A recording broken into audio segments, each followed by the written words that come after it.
We welcome in Jon Heyman, who joins us all the time on The Fan. John, welcome. How are you? It's good to be here, Mike. All right, good day here at Barry. We'll get to the third contestant in a little while. All right, John, we got a little calm before the storm with A-Rod. We can get back to baseball for a couple of days. And now as the smoke clears, all the actions in the American League, the National League, 5 teams are gone. I mean, they're gone. There's not any way. Arizona, Cincinnati, that's the closest. They just beat them 2 out of 3. The National League is going to have nothing but a little battle for position in the Central. Other than that, this is all American League, and the Yankees are going to make this a fun race now. Definitely have. I got to give them credit. I have to admit, I had them in last. I had them behind Toronto even, and they have just dominated Toronto. What a disappointment. Certain terrible teams, Toronto, Angels, Milwaukee, Philadelphia, and Washington. Bomb, and Washington. Excellent point. But the Yankees, I got to give them credit. With all their injuries, they've come back now. The Soriano trade was a coup. A-Rod has looked very, very good. Granderson. So they've got the offense now.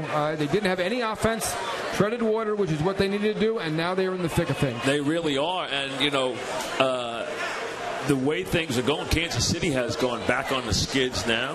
The Orioles haven't played great. To me, there's that 11-game block, September 5th to 15th, 4 at home against Boston, 4 at Baltimore, 3 at Boston. That 11 games, to me, will be the deciding factor of whether they get there or not. Those 11 games are going to be the big pivotal games. Yeah, they still have a lot of games against teams ahead of them, which is great. But even better, they have teams with Toronto. Toronto has won 1 game. Oh, they're killing one game. Toronto. It's rare you see a team dominate somebody like this, but there are certain teams that have just been psyched out against the Yankees over the years. I'm not saying Toronto's been one of them, but this year they do appear to be psyched out. Historically, it's been Cleveland, Minnesota, White Sox can't beat the Yankees, and they definitely have an advantage. Historically great, storied franchise, and some teams just can't deal with it. To me, the plum job going into next year is Washington. I got to figure, we know Davey and the general manager don't get along. Davey's ancient anyway. He had his shot. That job, that could be a 95-win team like a snap of the finger next year. That could be a great team. If I'm a young manager or somebody who's looking to get back in, that's a great job if you can get your hands on it. They have underachieved dramatically. I'm not sure if anyone could beat the Angels out for underachievement, but they are pretty close. I think a lot of people had them getting to the World Series. I thought they'd win 95 games. I thought they were the lock in the whole majors. I thought they were the lock, considering the division and everything else. I thought they were a lock to win 95 games. Oh, they won 98 last year, and I picked them last year. They did come through for me. I did it again, and they look great on paper. Yeah, I mean there isn't a flaw on that team. They may not have as many superstars as some teams, but if you go 1 through 25, they look deep.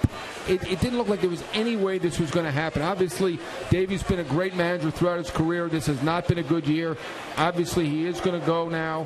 Where do they go for a manager, you think? I think Matt Williams is the guy that they want. He's a third base coach right now with Arizona, very well respected, no nonsense, tough guy, a little bit maybe in the Gibson mold. I think that's the guy that they're going to go with. That's what I'm hearing early. I think Randy Knorr, who's been a longtime staff member, is going to get a chance. And, I don't know. We'll see. I've seen Charlie Manuel's name mentioned. Wow. We'll see. We'll see if Mike Scioscia, Mike Scioscia might be available. Didn't Manuel deserve, with all his success, to finish the season? I mean, that was surprising. Yeah, I think you're right about that. I think he pressed for an answer. And I think that Ruben Amaro caught at that moment. Who's a good executive. He is a good executive, Ruben Amaro. He had to give him the truth and tell him, you're done. You're done. So at that point, it was fine to part ways. So I understand that. What I didn't get was Sandberg, who was a Hall of Fame player, beat the Bushes as a manager in the minor leagues. Not many Hall of Famers would do that for 6 years, and now he's just an interim manager. I'm wondering if they have in their mind, they think Scioscia might be available. He's a Pennsylvania guy. He's a Philly guy. He's obviously very accomplished. What happens with that contract, though? Does he have to walk out on it? I mean, do they settle on the contract? This guy's got a 10-year contract. I think Artie's going to have to make a call. I think he's going to have to be Dipoto or... and just eat the contract? Give him the money or settle on the dollar? If Scioscia's going, he's going to have to eat it, and it's $20 million plus at this point. So we will see what happens. Obviously, if Scioscia's available, he's going to get a job. There's no question. I mean, the guy has been a terrific He's a great manager. But you know what? He's lost his way there. He hasn't even looked good this year managing. He's given up with that team this year. No, he has not clicked with that team for whatever reason. It is a very quiet team. The opposite of Texas. I think Josh Hamilton's issue is that he was so good in that raucous environment with all those guys slapping him on the back.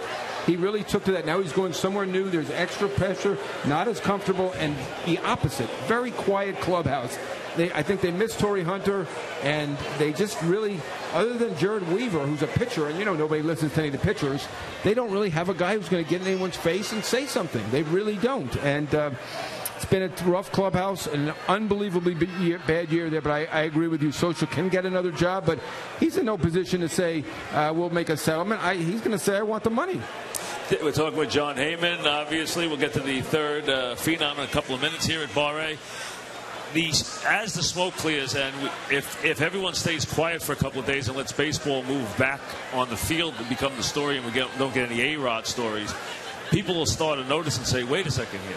We've done the Dodgers, but people haven't yet done the Pirates, and the Pirates are going to the playoffs. I mean, and it's been a long time coming for that once proud baseball city, but they are finally back. They are going to the postseason.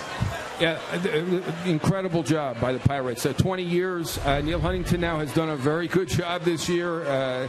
Clint Hurdle has been terrific. He's a great guy in the clubhouse. Some guys are better with clubhouse, some are better with strategy. McCutchen, a quiet star. I think McCutchen's going to win the MVP, but who I think is really now a real threat? Kershaw. Yeah, I think he could win both. I think you're right. I think he could win both. He's having the best year in the National League. He's dynamic. The Cy Young is locked down. Yep. He's got it for sure. Yep. Obviously, Harvey could be MVP.